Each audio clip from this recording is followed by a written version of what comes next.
Barcelona arrive at this critical junction with a calendar that allows no forgiveness and a coach who must make swift, decisive calls. Hansi Flick walks back into a training ground where optimism from pre-season still hangs in the air, but the evidence on the pitch has already sown a seed of unease.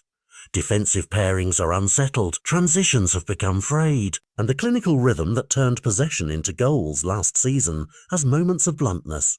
The most pressing single question is simple but seismic. Who stands beside Pau Cubarsí? Cubarsí's form has been a bright note, but a reliable partner has not yet been nailed down, and in modern football a centre-back partnership must blend temperament, positioning and communication instantly. Against that technical issue sits a broader tactical worry. Barcelona's offside control, once a well-drilled armour, has shown cracks.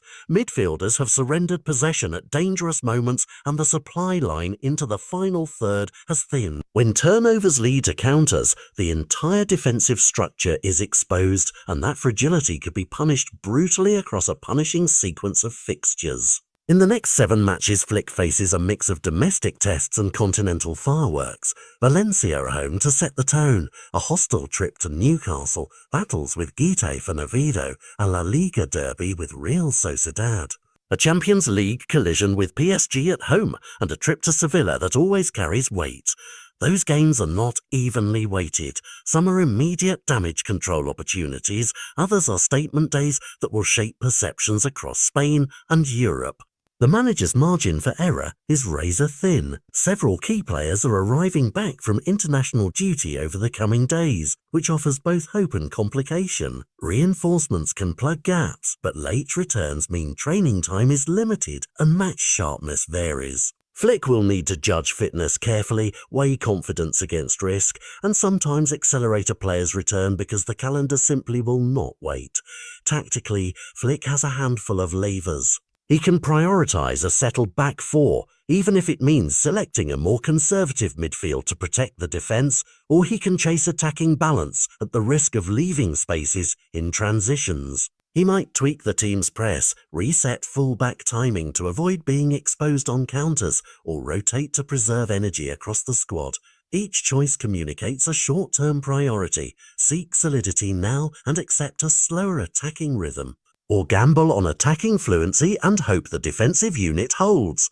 Beyond X's and O's, leadership matters.